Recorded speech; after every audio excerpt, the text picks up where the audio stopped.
जन जागरूकता कार्यक्रम के अंतर्गत वरिष्ठ पुलिस अधीक्षक मणिकांत मिश्रा की एक नई पहल जनपद उधम सिंह नगर में शुरू की गई है। इस पहल के तहत अब प्रत्येक मंगलवार औद्योगिक एवं व्यावसायिक संस्थानों में कार्यरत कार्मिकों को फायर सेफ्टी का नियमित प्रशिक्षण प्रदान किया जाएगा। इसका उद्देश्य कार्यस्थलों पर आगजनी की घटनाओं को रोकना और आपात स्थितियों में सुरक्षित व त्वरित प्रतिक्रिया सुनिश्चित करना है। इसी क्रम में आज फायर स्टेशन काशीपुर में विशेष फायर सेफ्टी प्रशिक्षण कार्यक्रम का आयोजन किया गया, जिसमें काशीपुर क्षेत्र की विभिन्न औद्योगिक इकाइयों से आए 42 कार्मिकों ने भाग लिया। प्रशिक्षण का संचालन मुख्य अग्निशमन अधिकारी उधम सिंह नगर के निर्देशन में प्रभारी अग्निशमन अधिकारी काशीपुर चंदन सिंह बिष्ट के नेतृत्व में किया गया। कार्यक्रम के दौरान प्रतिभागियों का आग के कारण, आग के प्रकार और प्रारंभिक स्तर पर आग पर नियंत्रण की जानकारी दी गई। फायर विभाग द्वारा वाटर, CO2, फॉर्म और DCP अग्निशामक यंत्रों का लाइव डेमोन्स्ट्रेशन किया गया। पास तकनीक का अभ्यास कराया गया। साथ ही सुरक्षित निकासी, आपातकालीन मार्गों के उपयोग, प्राथमिक उपचार और भीड़ प्रबंधन जैसे महत्वपूर्ण विषयों पर विशेष जोर दिया गया। यह प्रशिक्षण कार्यक्रम जनपद में अग्नि सुरक्षा जागरूकता बढ़ाने की दिशा में एक महत्वपूर्ण कदम साबित हो रहा है। बहुत बढ़िया। पूरी बंद करना सर। पता चला आपने ये तो कट जोर से हटा दीजिए। बुझ गई। बहुत बढ़िया। अब एक बार आप कंबल से करिए।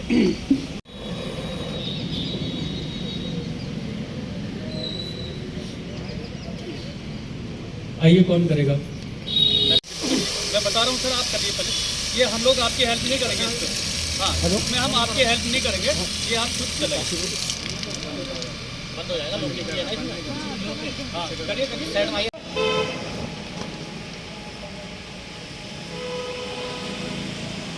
ये तरीका ऐसे नहीं कि आप ऐसे जा रहे हैं, चेहरा, उंगलियां दबेंगी, ठीक है? ये देखिए ना, मेरी उंगलियों में चोट लगेगी और कोई रुकावट नहीं आएगी, ठीक? और आग भी तुरंत बुझ जाएगी। ये देखिए, दिख रहा सबको दिख रहा तरीका ये पकड़िए।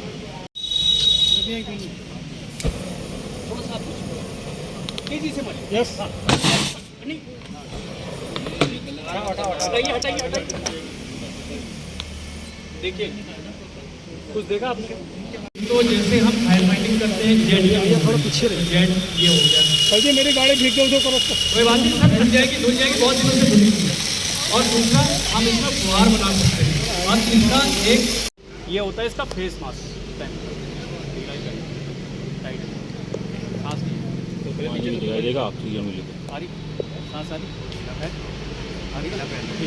तीन पार्ट में डिवाइड होता है। Number 1 face mask. अब असुविधाएं कहाँ होंगी? हमें किन चीज़ों की असुविधा है? चलने की नहीं, भाई सांस लेने में हो सकता है कहीं ऐसी सिचुएशन में हम फंस जाएं, ठीक है?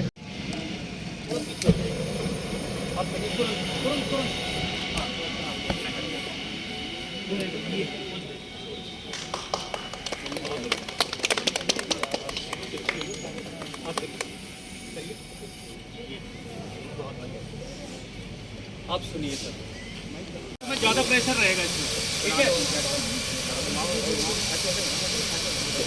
ज़्यादा थोड़ा हो आप दिखाता हूँ सर। हो गया।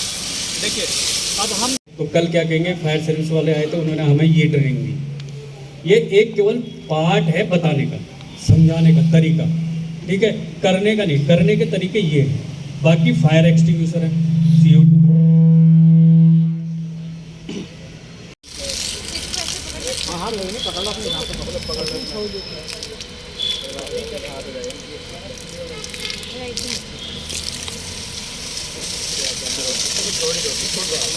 ठीक है? अब आप इसको घुमाइए और घुमाइए और घुमाइए, आप और घुमाइए, हम दिख जाएंगे। ये आपके जो चेहरे पे और पार्ट्स मैं बता रहा हूँ।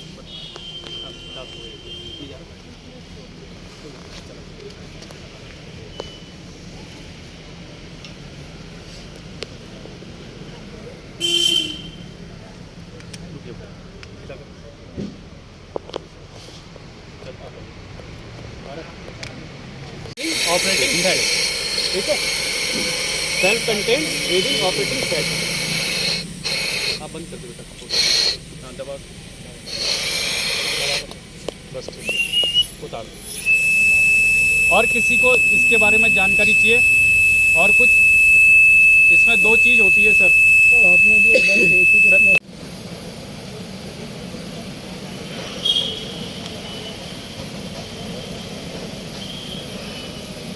तो आपको यूज करना, ठीक है, आपने घुमाना है, ठीक, एक हाथ से, एक दोनों पाँव में फंसा लेना है।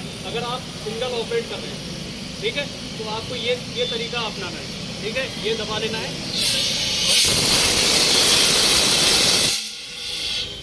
अब हमको पता है कि सर आज फायर स्टेशन काशीपुर पे सुरक्षा सप्ताह के तहत काफ़ी इंडस्ट्री के लोग यहाँ पर मौजूद थे, किस प्रकार का संदेश आपकी तरफ से दिया? एसएसपी सर के द्वारा ये निर्देश दिए गए थे कि फायर की टीमों के द्वारा अलग अलग जो भी हमारे फायर स्टेशन के क्षेत्राधिकार के इलाके हैं उनमें औद्योगिक और व्यावसायिक प्रतिष्ठानों में कुछ कुशल कार्मिकों को फायर संबंधी बेसिक एक ट्रेनिंग डेमो दिया जाए, ताकि छोटी मोटी घटनाओं में इनिशियली वो अपने प्रेजेंस ऑफ माइंड का उपयोग करके इस डेमो और कार्यशाला के में दिए गए ट्रेनिंग का उपयोग करके बड़ी अपहानि को होने से रोक सकें, निवारित कर सकें। इसी क्रम में आज फायर स्टेशन काशीपुर में ये एक सीएफओ उधम सिंह नगर के सौजन्य से ये एक कार्यशाला का आयोजन किया गया है। ट्रेनिंग कम डेमो कार्यशाला है ये, ताकि आम लोगों तक, आम जनमानस तक अग्नि से बचाव के लिए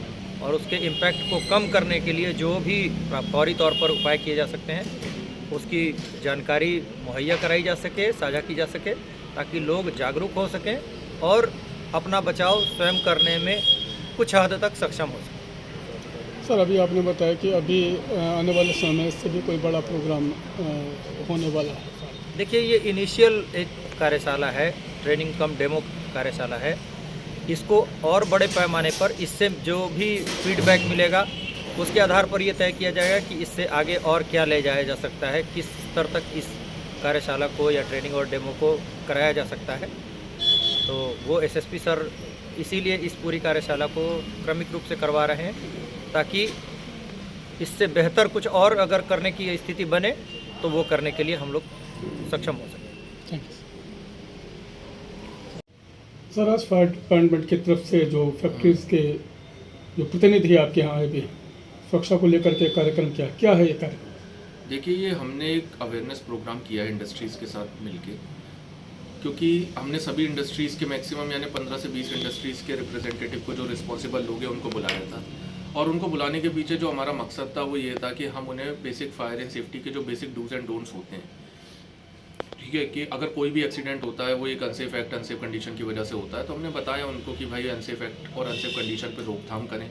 और आपके यहाँ जो भी फायर फाइटिंग के इक्विपमेंट्स लगे हुए हैं उनके बारे में आपके हर एम्प्लॉय को एक जानकारी होनी चाहिए, जो बेसिक जानकारी है, क्योंकि आप अगर तैयार हैं, अवेयर हैं, तो बड़े हादसों को आप खुद ही रोक लोगे, आपको फायर ब्रिगेड की ज़रूरत नहीं पड़ेगी अगर आप खुद अवेयर हैं।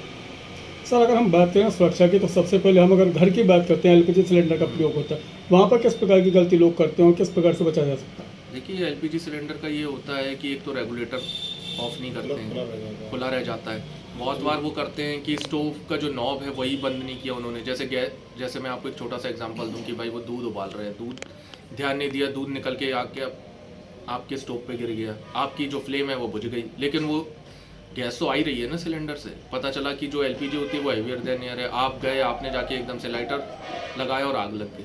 तो ये छोटे छोटे बेसिक डूज एंड डोंट्स हैं कि भाई आपको रेगुलेटर बंद करना है, आपकी जो पाइप है जो आपके सिलेंडर से लेके स्टोव तक आ रही है उसकी टाइम टू टाइम आपको इंस्पेक्शन करना है। अगर आपको उसमें कोई क्रैक दिखता है, कोई लीकेज जैसी कोई भी स्थिति है, तो आपको कंपनी से बोल के उसको बदलवा लेना है। सर जैसे सिलेंडर में वो आग लग जाती है, गलतियों के कारण आग लग जाती है और सिलेंडर में आग लग जाए, सिलेंडर जग रहा, तो एक घरेलू जो लोग होते हैं उसको किस प्रकार से बुझा सकते हैं? देखिए, आप गीला कपड़ा करके आप सिलेंडर पे लगा सकते हैं, ठीक है, जो सबसे पहला तरीका है। दूसरा ये है कि अगर आपसे कि संभव है, आपको डर नहीं लग रहा, आप संभव है तो आप उसकी नॉब बंद कर दीजिए, गीला कपड़ा कर दीजिए।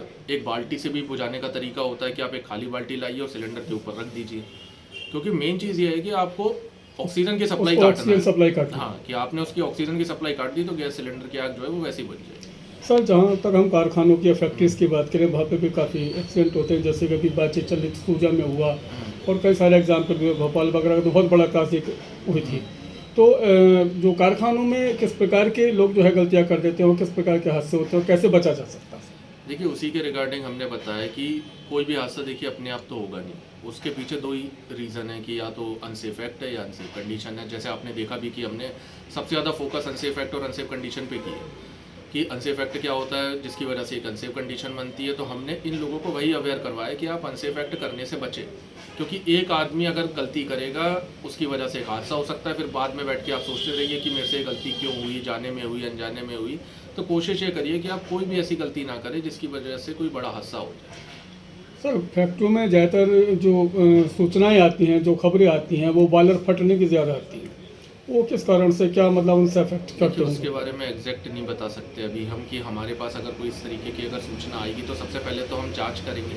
जांच में पता चल पाएगा कि असली वजह क्या है, क्योंकि फटने के भी बहुत सारे रीज़न हो सकते हैं। अब वो आप बगैर देखे, बगैर जांच किए आप नहीं बता पाएंगे बिल्कुल एग्जैक्टली कि भाई वो एक जांच का विषय है, आप सीधे मान के ये चलिए। सर, अभी एक बात हुई थी, अभी मैंने प्रोग्राम में आपसे सुना था कि जो हाई पावर गैस के सिलेंडर होते हैं उनके फटने के जो कारण, तो उनकी थिकनेस कम हो जाना, ये हो जाना, वो क्या है सर? देखिए, जितने भी आपके प्रेशर वेसल हैं, जो हाई प्रेशर सिलेंडर होते हैं, उसका एक गैस सिलेंडर रूल के हिसाब से एक कानून बना हुआ है कि भाई आपको उनको 3 साल या 5 साल में हाइड्रो टेस्ट करवाना है। कि अगर आपने एक सिलेंडर आज खरीदा है 2026 में, तो 2031 में आपको उसका हाइड्रो टेस्ट करवाना है। जो एक सर्टिफाइड गैस टेस्टिंग एजेंसीज होती हैं, वहाँ पे आप सिलेंडर दीजिए, उनका हाइड्रो टेस्ट होगा, वो बताएंगे कि ये सिलेंडर आप आगे यूज़ कर सकते हो कि नहीं कर सकते। सर, क्या आपके डिपार्टमेंट की तरफ से इस समस्या पर नियमित रूप से जो फैक्ट्री कारखाने वगैरह वहाँ पर आपके डिपार्टमेंट की तरफ से कुछ जांच वगैरह देखिए, हम इंस्पेक्शन करते हैं, लोगों को सेंसिटाइज करते हैं इसके रिगार्डिंग कि भाई आपका जो गैस सिलेंडर है, जैसे अगर मैं फायर एक्सटिंग्विशर की बात करूँ, तो अगर हम फायर डिपार्टमेंट अगर फायर एनओसी दे रहा है तो उसके टेस्टिंग सर्टिफिकेट्स पूरे अपने पास ले रहा है, चेक कर रहा है, इंश्योर कर रहा है, उसके बाद ही वो उसको एनओसी दे रहा है। सर, आपने एक बहुत बढ़िया बात कही कि हम लोग जो है अपने अधिकारों की तो बात करते हैं, ड्यूटीज़ को भूल जाते हैं। तो हमारी क्या, किस प्रकार की ड्यूटी, हमें किस प्रकार की अपने जो है सावधानियाँ बरतनी चाहिए। एक चीज़ सर मैंने देखी कि जो एनओसी देते वक्त कई जगह ऐसे बिल्डिंग ऐसी हैं कि जहाँ पर अगर फायर के कोई घटना हो जाती है तो उसको बचाने बड़ी दिक्कत है, फिर भी उनको एनओसी मिल जाती है, क्यों सर? देखिए, ऐसा तो नहीं है कि आज के टाइम में जो भी रूल चेंज किए गए हैं उसके हिसाब से तो हम देखिए बिल्डिंग बायलॉज और national building code of India के हिसाब से ही फायर एनओसी देते हैं।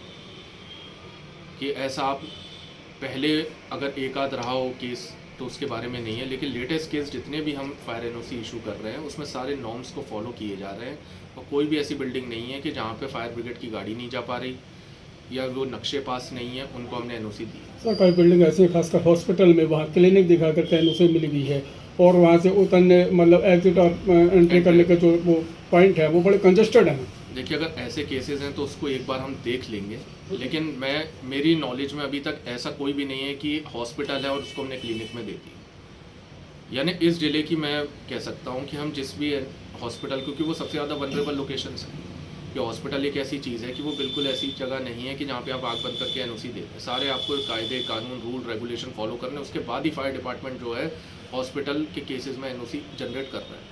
और जहाँ पे ऐसा नहीं है उनको बिल्कुल भी एनओसी नहीं दी जाती। सर, अंत में एक सवाल है, देखिए घर से और कारखाने तक के जितने भी, चाहे वो एम्प्लॉयज़ हों या घरेलू महिलाएं हैं किचन में काम करने, उनके लिए आपके डिपार्टमेंट तक से किस प्रकार के संदेश देना चाहते हैं? देखिए, जो घर पे जो महिलाएं काम कर रही हैं किचन में, उनसे हमारी ये रिक्वेस्ट है कि जब भी आप गैस को यूज़ नहीं कर रहे हैं तो नीचे आप सिलेंडर से रेगुलेटर बंद कर दें। जो गैस सिलेंडर से लेके स्टोव तक की पाइप है उसको टाइम टू टाइम चेक करिए। अगर उसमें कोई भी क्रैक है तो जिस कंपनी का आपने सिलेंडर लिया है उस कंपनी से बोल के उसको आप चेंज करवा लें। नॉब सोते समय अगर आप सोने जा रहे हैं या आप हफ्ते 10 दिन के लिए अपने घर से बाहर जा रहे हैं तो सिलेंडर का भी नॉब बंद करिए, स्टोव का भी नॉब बंद करिए। और अगर आपको स्मेल आ रही है गैस लीकेज की तो कोई भी लाइटर का इस्तेमाल या कोई भी मैच स्टिक हो या लाइटर हो उसका इस्तेमाल ना करें। खिड़की दरवाजे खोल दें, अगर लाइट जल रही है तो जलने दीजिए, लाइट बंद है तो बंद रहने दीजिए। Thank you. Thank you.